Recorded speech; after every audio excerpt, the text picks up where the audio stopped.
C'est une stratégie que nous avons montée.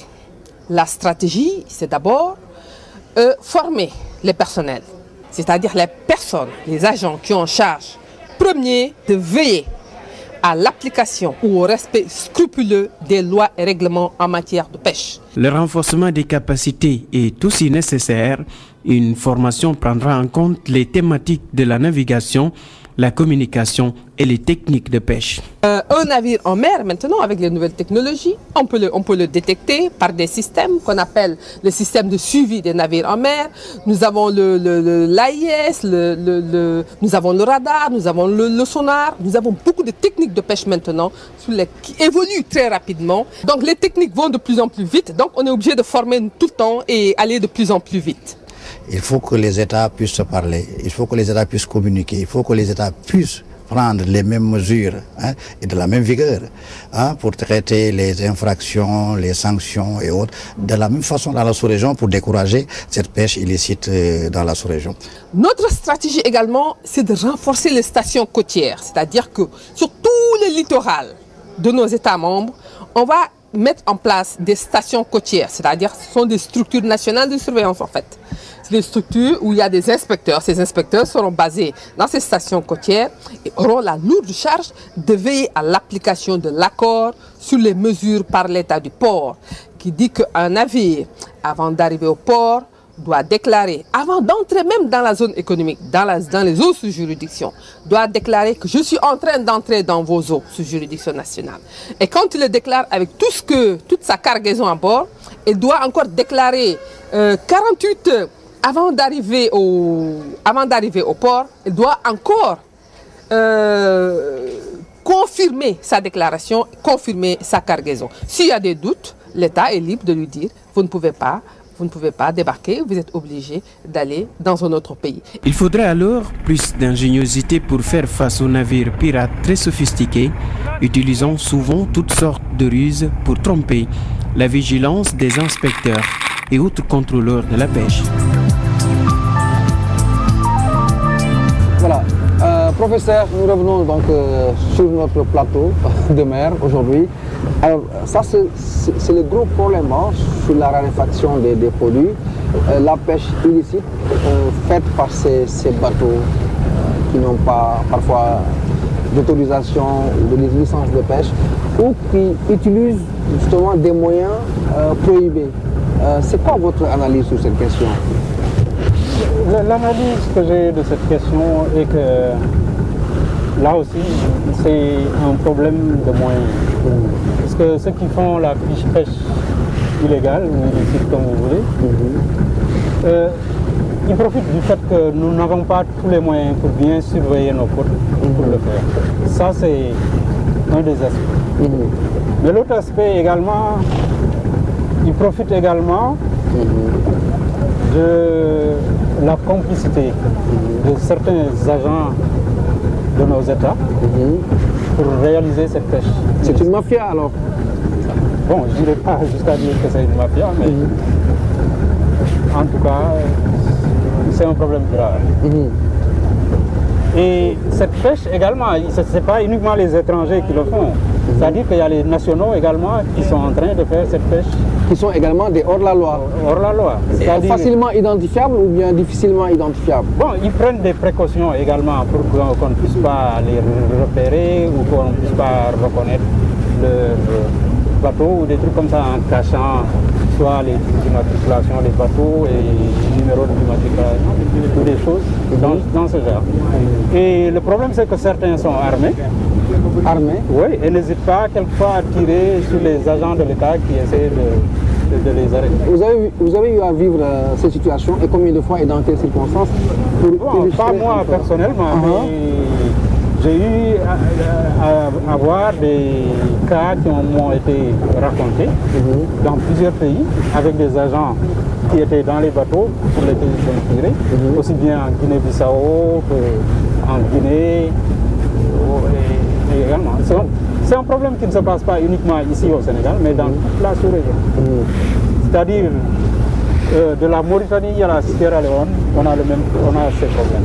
Et d'ailleurs, des pays comme la Mauritanie et le Sénégal sont un peu meilleurs que les autres. Plus on va vers la Guinée-Bissau, plus il y a ce problème de pêche illégale, puisqu'ils savent que ces pays sont moins équipés pour pouvoir surveiller leur côte. Alors, on sait que nous sommes dans la rubrique coup de cœur et qui fait un peu penser à ces inquiétudes, c'est vrai. Il y a un peu de paradoxe dans cela, mais pourquoi on l'a appelé coup de cœur? C'est simplement par rapport à l'initiative qui a été prise par ces responsables et acteurs de la pêche dans la sous-région qui vont s'attaquer à ce problème pour carrément le résoudre. Est-ce que vous êtes optimiste à long terme, à court terme ou à moyen terme? Mais je crois que, comme je dis toujours, si on se met ensemble, on crée des coalitions, des alliances, pour lutter contre ce problème, je crois qu'on peut le régler. C'est-à-dire qu'il faut qu'on se mette ensemble d'abord dans la sous-région, mais également qu'on se mette avec l'Europe également, et l'Asie, puisqu'il y a aussi bien des Européens, des Asiatiques, que des nationaux qui sont dans cette pêche illicite. Mais il faut qu'on se mette ensemble pour pouvoir régler ce problème, puisque le gars qui pêche d'une manière illicite, il a besoin d'un port pour débarquer son poisson. Et en utilisant les aspects de traçabilité des produits halieutiques, on peut les coincer. Et donc je crois que si on se met tous ensemble, et je crois que l'Union européenne est très sensible à ce problème et il déploie d'énormes moyens d'ailleurs pour pouvoir régler ce problème. Ils ont financé un projet au niveau de la Commission sous-régionale des pêches. Ils ont financé également un projet au niveau du WWF avec le PNUD qui également attaque certains aspects de ce problème.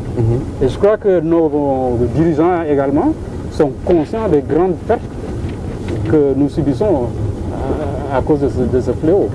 C'est des millions de dollars que nous perdons chaque année à cause de cette pêche illicite. Alors, toujours dans ce même sillage, puisqu'on parle de licence de pêche, certains considèrent que l'échange est disproportionné entre la signature et les dividendes que l'État devrait en tirer, et que pour les artisanaux, ce sont justement ces gens-là qui appauvrissent l'océan, en tout cas les ressources. Quelle est votre réaction, votre commentaire à la suite justement de cette volonté politique du Sénégal d'annuler quelques licences de pêche? Bon, surtout les accords de pêche d'une manière générale, ça crée un problème. Dans la mesure où normalement, pour signer un accord de pêche, il faut qu'il y ait un surplus, c'est-à-dire que dans le pays, qu'on ait assez de poissons pour que les nationaux puissent pêcher, et ce qui reste, on l'alloue aux étrangers. Et quand on regarde dans beaucoup de pays de la sous-région, les espèces sur lesquelles les accords de pêche sont signés, c'est souvent des espèces surexploitées, qui sont déjà surexploitées ou bien dans un état d'exploitation qui limite quoi. Et donc, à la limite, je dirais que c'est illégal. Au vu de la Convention sur le droit de la mer, c'est illégal de signer des accords de pêche sur des stocks déjà surexploités. Or, nos pays le font. Quand on regarde également ce qu'investissent les pays étrangers pour avoir accès à ce poisson et ce que nos États gagnent, c'est très disproportionné. On a fait faire une étude et on s'est rendu compte que pour 1 euro dépensé, eux, ils gagnent entre 3,7 et dans certains pays 12 euros. Ce qui fait que vraiment, c'est pas très équitable. Donc, et bon, il faut comprendre, ceux qui viennent signer des accords de pêche, ils ne viennent pas signer des accords de pêche pour les beaux yeux des Sénégalais et autres. Ils veulent gagner de l'argent. Et donc, ce qui explique que, de toute façon, si ce n'était pas rentable du tout, ils ne seraient pas là. Maintenant, c'est à nous de nous rendre compte que nous avons des richesses, de savoir ce que valent ces richesses et de voir comment valoriser le mieux possible ces richesses au lieu de les brader. Bon, il y a également d'autres problèmes qui se posent, c'est-à-dire qu'il y a des États comme les accords de pêche, c'est une entrée d'argent facile, ils signent les accords de pêche. On a connu d'ailleurs des accords de pêche secrets et autres, et l'argent est utilisé à d'autres fins. Or, je crois que si on signe des accords de pêche, une bonne part de cet argent doit revenir au secteur de la pêche. Bon, je ne dirais pas développer la pêche, puisqu'on pêche tellement bien que dire développer la pêche, c'est grave, mais pour au moins bien gérer les ressources halieutiques que nous avons et également améliorer les conditions de vie des communautés de pêcheurs. Alors, professeur, puisque nous y sommes, c'est l'occasion d'en parler. Un des indices donc des changements climatiques, c'est la montée des eaux, c'est la température, c'est les pluies. Ce sont les trois axes, en tout cas sur l'environnement, qui déterminent un peu les indices pour lesquels on peut dire qu'il y a des impacts sur le changement climatique. Alors, pour l'océan, les ressources, on parle de la montée des eaux. Est-ce que cela a une influence à côté de la pollution, c'est vrai, qui réduit les produits? Est-ce que cet impact de réchauffement ou de changement climatique impacte un peu sur les ressources? Et comment exactement? Il y a des impacts. Et ces impacts, ce qui est le plus visible, ce sera la distribution des espèces. Des espèces qui n'arrivaient pas, par exemple, jusqu'au Sénégal, peuvent commencer à arriver jusqu'au Sénégal, et des espèces qui ne montaient pas très haut vers le Maroc et autres vont continuer à monter plus haut. Il y a des zones également, des zones qui sont essentielles pour la reproduction et la croissance des juvéniles, qui vont subir des effets de l'élévation du niveau de la mer. Les zones de mangrove et autres vont subir ces choses, et dans un premier temps peut-être on aura des problèmes de mortalité de ces mangroves. Or, vous savez que ces mangroves constituent des lieux extrêmement importants pour la reproduction des espèces, pour la croissance des espèces. Donc,